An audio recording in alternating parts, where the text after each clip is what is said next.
Devin and Alyssa and Helene and Aaliyah. We're so proud of you. There you are.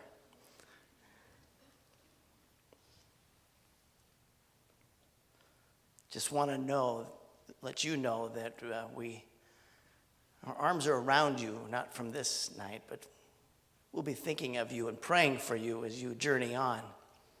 That God in his great strength will do amazing things in your lives because of your heritage.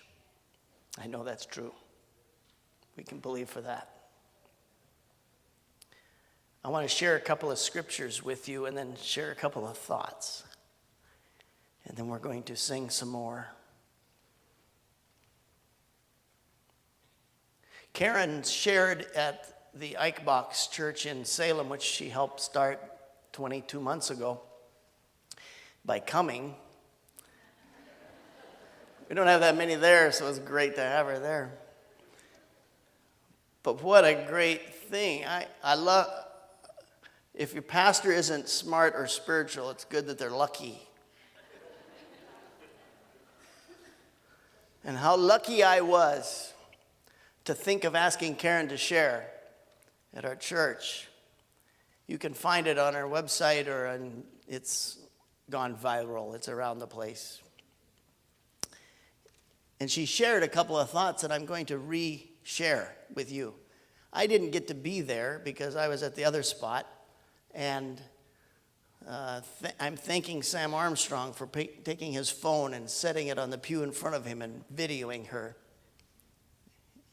It's a little shaky in places, but the message is powerful.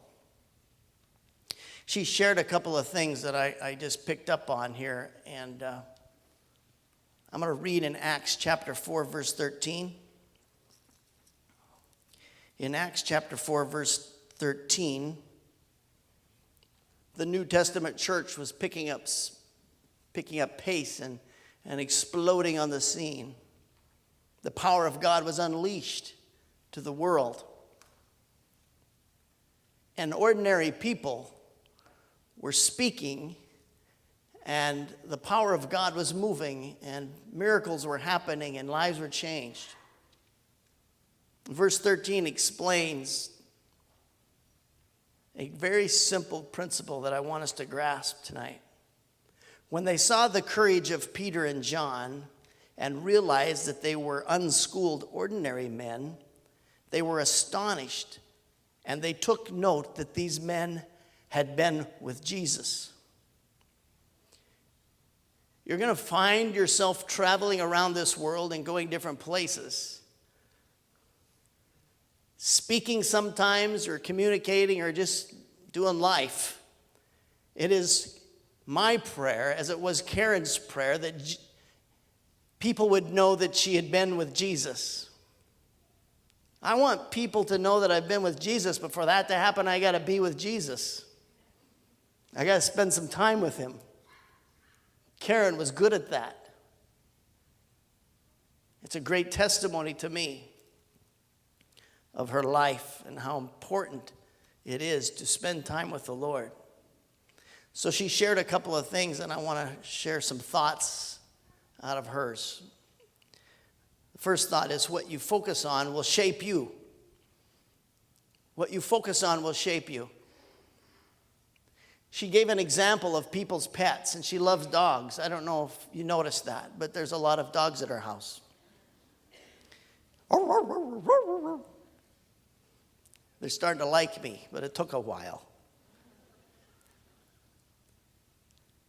She gave an example of, she said, have you ever noticed pets start to look like their owners? If there's a pointy-nosed pet, chances are there's a pointy-nosed owner. Or a long-haired pet, sometimes there's a long-haired owner. Or if there's a hairless chihuahua,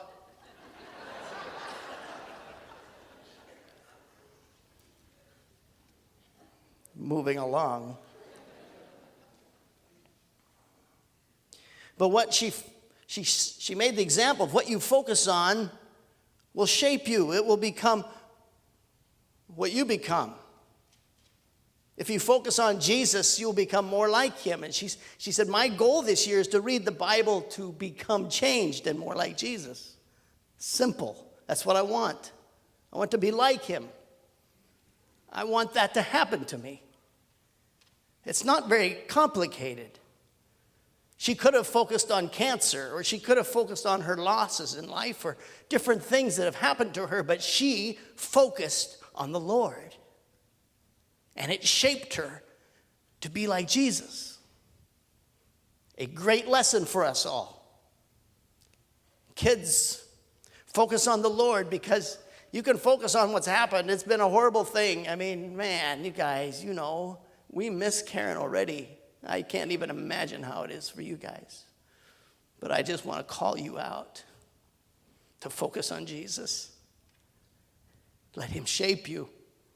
That's what Karen would want. And I'm calling us all out as friends and family members and extended church people to focus on the Lord. You might find yourself in a situation where you could turn to the circumstances of your life. Don't let that define you and shape you. Let the Lord be the one. Because how you live will define you. That's the second thought I want to share with you. How you live will define you. Someday people are going to gather in a service much like this. I hope it's like this. This is a great going home service. The presence of God. Sad people. I want sad people to be sad if I'm gone.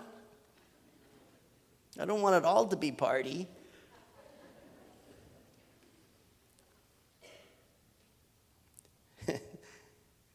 Sharon alluded to it. You guys, the kids were amazing because the phone was ringing off the hook. And they would get the phone and they'd say, yes, okay. She has an opening next Thursday between 2 and 2:30. Would you like to come see her then? That doesn't happen all the time, folks. The people that just had to talk to her and wanted to be with her. And her kids were great personal assistants. See, how you live will define you.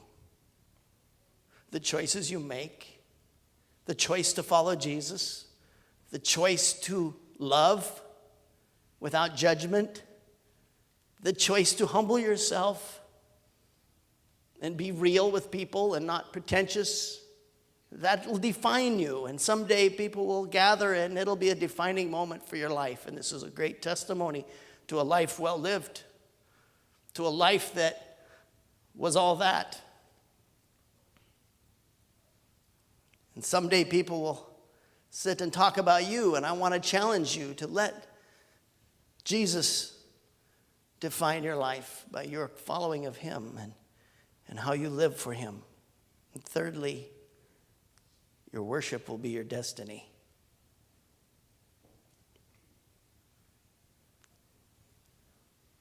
What a worshiper that Karen was. She might have embarrassed some of you because she didn't really care about you. She cared about the Lord in comparison. She loved him. Who's that on the floor? Oh, it's Karen. She's in worship. I'm so grateful that she did that. She knew that worship was a direction-setting thing. That your worship will become your destiny. And who she worships will become her destiny. There are people in this world, folks, and maybe some of you are those, who are worshiping all the wrong things and pursuing things and placing value on all the wrong things. When it's time to worship God and give him the worth that he deserves, let the other stuff fall aside and worship God. Because it will become your destiny. It'll become who you are in through life.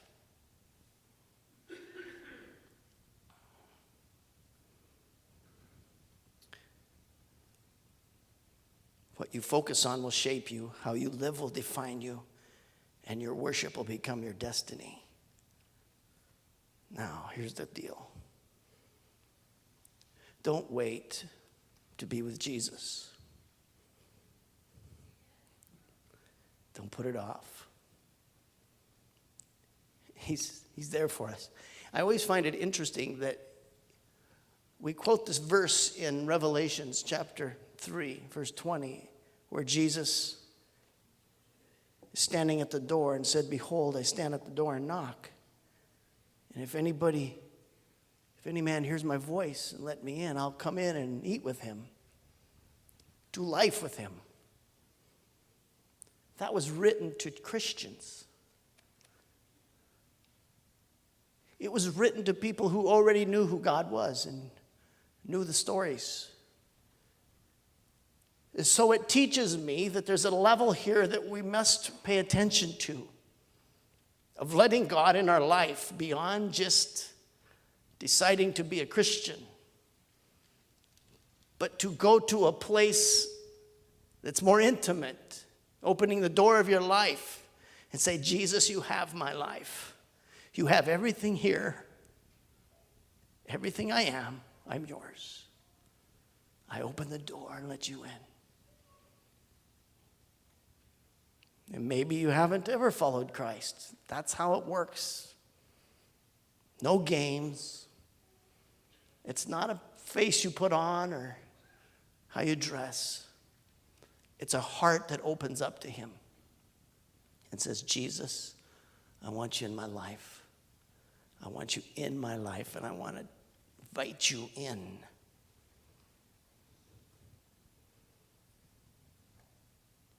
So if you're not yet a follower of Christ, that will be a great starting point. If you are a follower of Christ, it's a great reminder to get the door. It's Jesus. And let him in.